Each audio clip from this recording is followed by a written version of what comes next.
વધુ એક વરસાદની આગાહી હવામાન વિભાગ દ્વારા આપવામાં આવી છે। મધ્ય ગુજરાત નહીં પણ ઉત્તર ગુજરાત, કચ્છ અને સૌરાષ્ટ્ર રાજ્યમાં વરસાદે વિરામ લીધો છે। જો કે આગામી દિવસોમાં મેઘરાજા મુશળધાર રીતે આપણા ગુજરાતમાં કરશે આક્રમણ। હવામાન વિભાગ અને આગાહીકારોનું અનુમાન છે કે આગામી દિવસોમાં રાજ્યમાં ભારે વરસાદનો ફરી એક રાઉન્ડ આવી શકે અને આ વખતે સૌરાષ્ટ્ર અને કચ્છમાં સારા વરસાદની આગાહી છે। ત્યારે જુઓ આગામી દિવસોમાં કેવો રહેવાનો છે વરસાદ।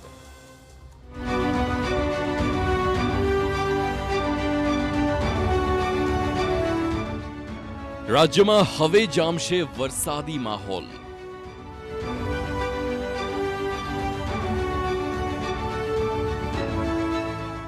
સાર્વત્રિક વરસાદની આવી આગાહી।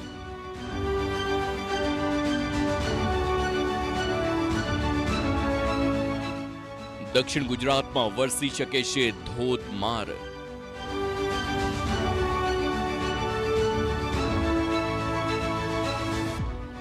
કચ્છ સૌરાષ્ટ્રમાં સારા વરસાદની આગાહી।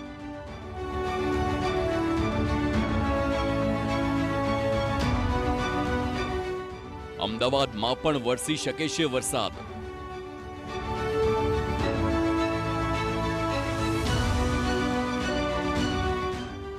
રાજ્યમાં આગામી કલાકોમાં ફરી એકવાર વરસી શકે છે વરસાદ।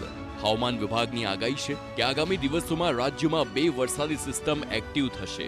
તેના કારણે રાજ્યના મોટા ભાગના જિલ્લાઓમાં સામાન્યથી લઈ ભારે વરસાદ વરસી શકે છે।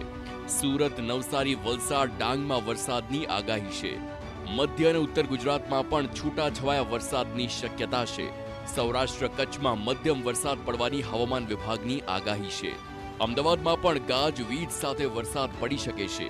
રાજ્યમાં 30 થી 50 કિલોમીટર પ્રતિ કલાકની ઝડપે પવન ફૂંકાશે। 3 दिन के लिए 5, 6, 7 इक्का दुक्का स्थानों से लेकर कई स्थानों में हल्का से मध्यम बरसात का संभव बना रहेगा गुजरात रीजन में।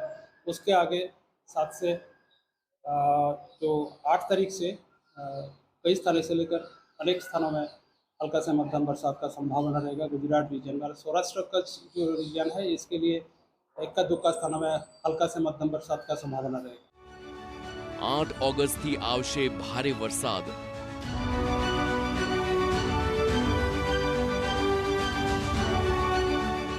આગાહીકાર અંબાલાલ પટેલની આગાહી।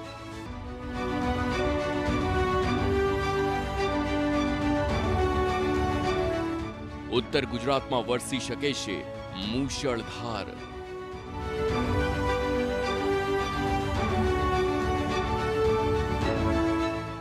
આગામી 8 ઓગસ્ટથી રાજ્યમાં જોવા મળી શકે છે ભારે વરસાદ। આગાહીકાર અંબાલાલ પટેલની આગાહી છે કે 8 ઓગસ્ટથી રાજ્યના વિવિધ ભાગોમાં વરસાદના એંધાણ છે। દક્ષિણ ગુજરાતના વિવિધ વિસ્તારોમાં ભારે વરસાદની શક્યતા છે, જ્યારે 9 અને 10 ઓગસ્ટે ઉત્તર ગુજરાતમાં પડશે ધોધમાર વરસાદ। પાટણ, સમી, હારીજના ભાગોમાં વરસાદની શક્યતા છે। પાલનપુર, સાબરકાંઠા, અરવલ્લીના ભાગોમાં પણ વરસાદ ભારે ખાબકશે। સૌરાષ્ટ્ર, કચ્છના ભાગમાં પણ વરસાદના એંધાણ છે। કેટલાક વિસ્તારોમાં 3 થી 4 ઇંચ વરસાદ ખાબકે તેવું અનુમાન છે। 8 ઓગસ્ટની આસપાસ લગભગ હવામાનમાં વરસાદ થવાની શક્યતા રહે। દક્ષિણ ગુજરાતના ભાગોમાં વરસાદ થવાની શક્યતા રહે।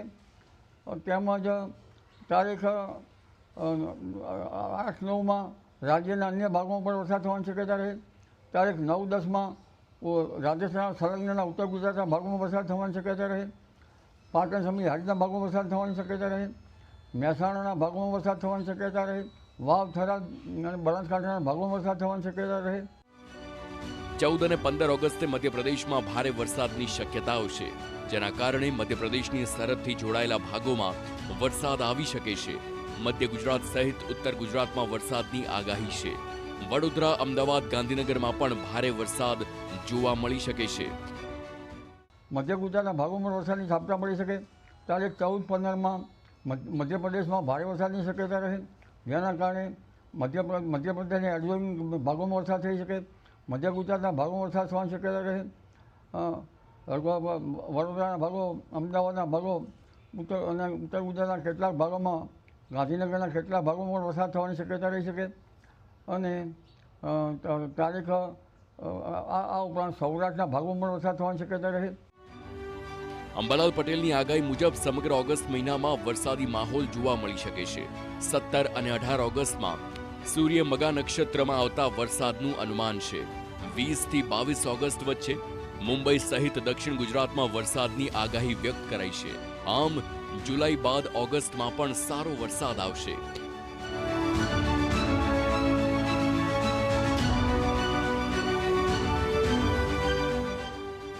આગાહી બાદ હવે આપને બતાવીએ અત્યાર સુધીમાં રાજ્યમાં વરસેલા વરસાદનો હિસાબ.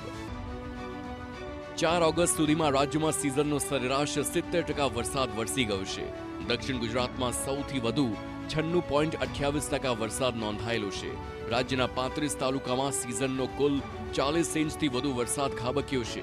80 તાલુકાઓમાં 20 થી 40 ઇંચ, જ્યારે 117 તાલુકાઓમાં 10 થી 20 ઇંચ વરસાદ વરસી ગયો છે. રાજ્યના 26 તાલુકાઓમાં 5 થી 10 ઇંચ વરસાદ નોંધાયો છે. રાજ્યના 10 તાલુકામાં સરેરાશ 5 ઇંચથી ઓછો વરસાદ નોંધાયો છે. હવે આપને બતાવીએ કે કયા ઝોનમાં કેટલા ટકા વરસાદ છે. દક્ષિણમાં સૌથી વધુ વરસાદ વરસ્યો, જ્યારે કચ્છમાં હજુ પણ સારા વરસાદની રાહ છે. દક્ષિણ ગુજરાતમાં 96.28% વરસાદ, મધ્ય ગુજરાતમાં 66.46% વરસાદ, સૌરાષ્ટ્રમાં 54.54% વરસાદ, ઉત્તર ગુજરાતમાં 51.29% વરસાદ, કચ્છમાં 29.05% વરસાદ. રાજ્યમાં સારા વરસાદને પગલે જળાશયોમાં પાણીની આવક જોવા મળી. રાજ્યના 27 જેટલા જળાશયો પાણીની આવકથી છલકાયા. સરદાર સરોવર નર્મદા ડેમમાં 78.35% પાણીનો જથ્થો છે. નોંધપાત્ર વરસાદથી રાજ્યના જળાશયોમાં 62.63% ભરાયેલા છે. રાજ્યના 27 ડેમ સંપૂર્ણપણે ભરાઈ ગયા. 26 ડેમ 70 થી 100% ભરાયેલા છે, જ્યારે 34 ડેમમાં 50 થી 70% પાણીનો સંગ્રહ છે. આમ સારા વરસાદના કારણે ડેમ છલોછલ થઈ રહ્યા છે. સૌથી સારી વાત એ છે કે ગુજરાતની જીવાદોરી સમાન સરદાર સરોવર ડેમ પણ ભરાઈ રહ્યો છે. એટલે ગુજરાતની સિંચાઈથી લઈને પીવાના પાણીની કોઈ અછત આગામી દિવસોમાં નહીં રહે. Bureau report, TV9.